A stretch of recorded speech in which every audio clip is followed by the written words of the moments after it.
Bonjour tout le monde. Alors j'avais promis à plusieurs d'entre vous une petite vidéo pendant les vacances. Du coup, ça sera un petit peu après les vacances sur euh, comment on fait quand on est traversé par des ascenseurs émotionnels qui n'en finissent plus et que on se sent souvent patraque et que on a l'impression d'être ballotté en permanence par la vie, par soi-même, par les autres. Comment on gère, voilà. Donc on est, vous le savez, hein, dans une période énergétique particulière. Alors on le dit depuis un moment, ça fait un moment que ça dure et ça ne va pas s'arranger. En tout cas, selon mes prévisions euh,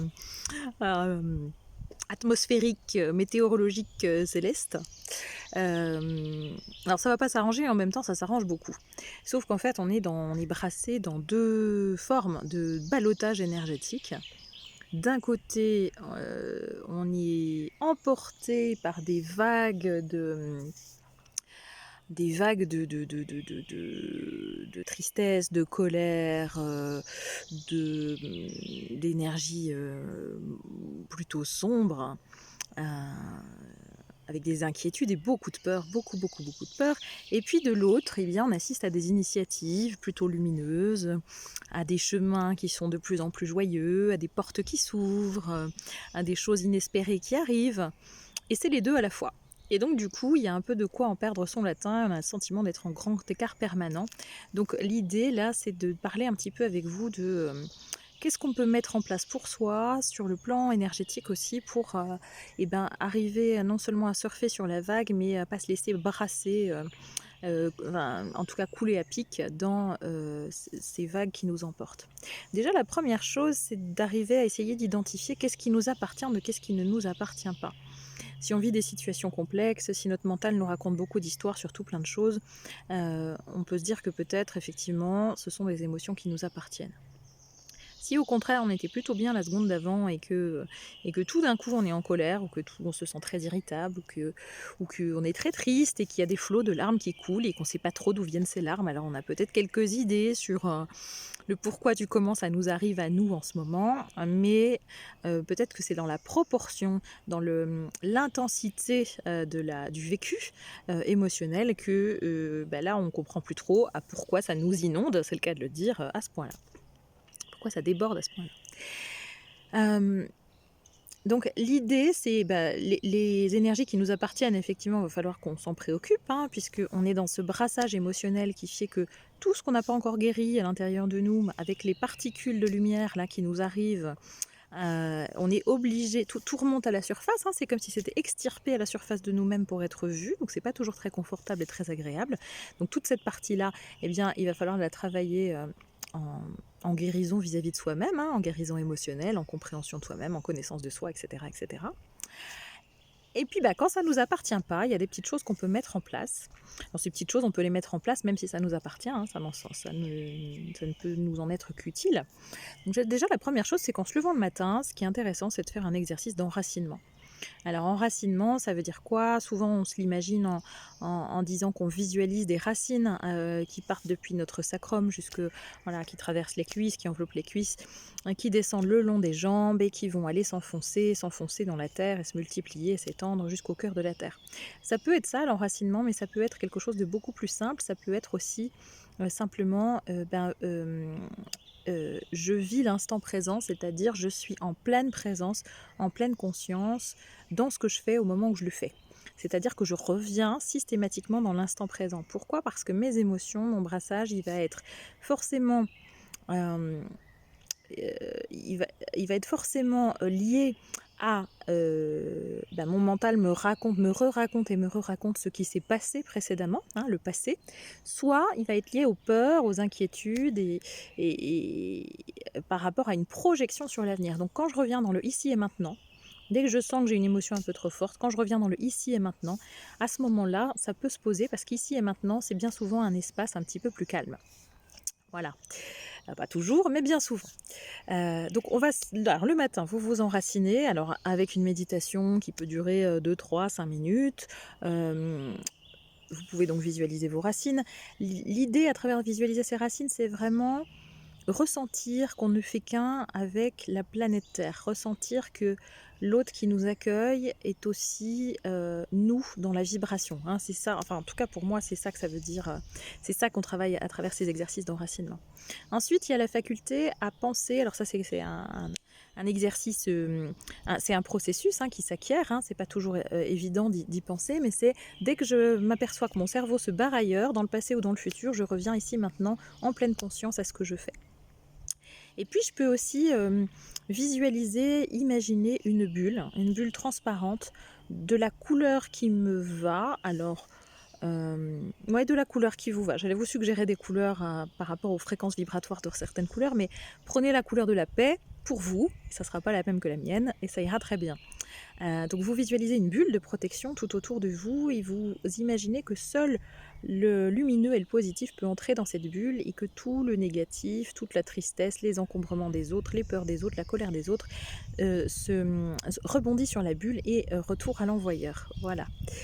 Qu'est-ce qu'on peut faire aussi? Vous pouvez laisser vous enraciner, vous centrer, vous connecter aux énergies célestes et puis sentir cette lumière qui grandit à l'intérieur de vous et la laisser émaner, la laisser vibrer comme un soleil. Vous imaginez que vous êtes le soleil, parce que tout ce qui peut s'approcher tout ce qui va risquer de s'approcher du soleil peut se brûler. Or, le soleil éclaire, il éclaire et sa force et sa puissance fait que on ne peut pas venir le toucher ou le heurter. Donc on ne risque pas comme ça, en tout cas beaucoup moins, d'être empreint des émotions et des énergies vibratoires plus lourdes des autres. Hein, parce que vous savez qu'on est tous reliés, on est sur une même trame quantique et si la majorité de la planète Terre a peur, et bien du coup je vais vibrer moi aussi les vibrations de peur puisque je suis touchée par cette trame quantique. Donc l'idée c'est que je reviens ici maintenant à l'intérieur de moi. Donc en imaginant que je peux être un soleil par exemple, ça peut être ça. Bonjour. Les aléas de mon bureau en extérieur, hein, coworking avec pas que les oiseaux et les arbres, mais aussi avec des terriens. Donc j'en étais où? Une petite araignée verte aussi qui vient me visiter. J'en étais où? Oui, je vous disais donc le soleil. Et puis le retour à l'intérieur de soi, c'est-à-dire que on veut donner beaucoup d'énergie à l'extérieur, on est très en empathie, très en compassion par rapport à ce qui se passe au niveau de la planète Terre depuis déjà quelques années maintenant, et puis avec les conflits actuels, ça continue, ça se poursuit. Et donc l'idée, ça va être vraiment de revenir à l'intérieur de soi, non pas par égoïsme, non pas parce que j'en ai rien à faire de ce qui peut se passer autour de moi, mais parce que l'énergie que je vais propulser à l'extérieur de moi, dans l'inquiétude, dans les peurs, même dans la compassion ou dans l'empathie, eh bien, cette énergie, je la ressors de moi et donc je vais finir par être un vase vide.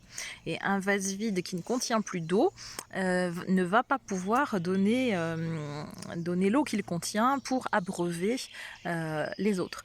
Donc, je reviens à l'intérieur de moi et c'est depuis mon espace intérieur que je peux en stabilisant mon espace intérieur, que je peux émaner la paix, émaner le soleil et envoyer de l'amour et de la compassion sur ceux qui en ont besoin ou sur les situations qui en ont besoin, que ce soit dans mon entourage ou plus largement au niveau de la Terre ou encore plus largement au niveau du cosmos. Mais ça ne peut partir que de mon intérieur. Si je vais directement en projection à l'extérieur sans avoir nourri d'abord mon intériorité, mon intérieur, eh bien je vais donner de la coquille vide et donc je vais m'épuiser parce que je vais venir puiser dans les réserves. Voilà ce que je pouvais vous proposer pour essayer de surfer sur la vague actuelle. Le point commun de tout ça, c'est vraiment toujours le retour à soi, à l'intérieur de soi. Donc ça peut passer aussi par la respiration, ça peut passer par les sensations physiques, reprendre contact avec son corps, ressentir ce qui se passe à l'intérieur de son corps à chaque instant. Hein, ça peut être revenir dans le corps. En fait, c'est revenir dans le corps à chaque fois qu'on prend conscience que notre esprit est en train de se barrer ailleurs, quoi. Hein, voilà, si je pouvais caricaturer, c'est un petit peu ça l'idée. De manière à pouvoir fortifier, c'est le mot qui me vient, fortifier et nourrir cette présence à nous-mêmes pour nourrir et fortifier la présence à l'autre. Voilà. Évidemment, on peut aussi, et c'est fortement souhaité et souhaitable, avoir recours à la nature La nature nous redonne énormément de vitalité. Elle apaise énormément les choses. Elle a beaucoup à nous apprendre. En contemplation dans la nature, on apprend énormément de choses. C'est un modèle, un exemple. La nature a beaucoup plus de sagesse que nous.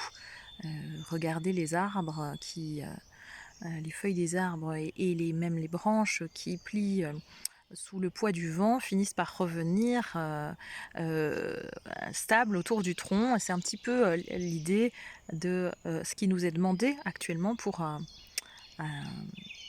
accompagner les flux et les mouvements énergétiques qui ne nous appartiennent pas. On est, si vous regardez cette vidéo et que vous l'avez écoutée jusque-là, c'est que vous faites aussi partie des personnes qui ont vocation à stabiliser le flux énergétique pour les autres, parce que votre propre flux énergétique intérieur est stabilisé, ou en tout cas vous êtes dans cette recherche, parce que c'est quand même quelque chose de compliqué d'être stable en permanence, énergétiquement parlant, émotionnellement parlant, mais vous êtes dans cette recherche de stabilité intérieure. C'est une grande force, et cette force-là nourrit aussi énergétiquement les autres. Donc recours à la nature, le plus souvent, allez vous balader en pleine nature, le temps que notre cerveau enregistre les bienfaits de ce qui se passe dans la nature. Il faut à peu près une vingtaine de minutes de marche en conscience, c'est-à-dire pas avec le téléphone portable ou pas en rappelant les enfants ou en étant dans l'agitation, vraiment soit avec soi-même une vingtaine de minutes. La respiration aussi, la respiration c'est ce qui nous relie tous et c'est ce qui permet d'arrimer le flot de vie à l'intérieur de nous. Donc vous pouvez faire de la respiration de cohérence cardiaque aussi. Vous tapez respiration de cohérence cardiaque, vous avez des vidéos qui vous proposent ce type de respiration spécifique qui permet d'harmoniser le cerveau gauche, le cerveau droit avec le cœur et avec les fréquences de la Terre. Voilà, et puis buvez beaucoup d'eau aussi, buvez énormément d'eau, on reçoit beaucoup d'énergie, de haute fréquence aussi, et nos cellules notre corps physique peut être très fatigué parce que ça lui demande beaucoup d'énergie de s'adapter à ces nouvelles fréquences. Donc il est nécessaire de boire de l'eau pour aider notre corps à vibraliser ces nouvelles fréquences, à intégrer ces nouvelles fréquences. Écoutez, je crois que dans les petites techniques qui sont les miennes, j'ai rien oublié. J'oublie sûrement des choses parce qu'il y en a beaucoup d'autres. Trouvez celle qui vous correspond. Mais en tout cas, voilà, je vous ai donné ce qui me semblait être le plus important pour vous aider le mieux possible dans ces instants chahutés. À bientôt!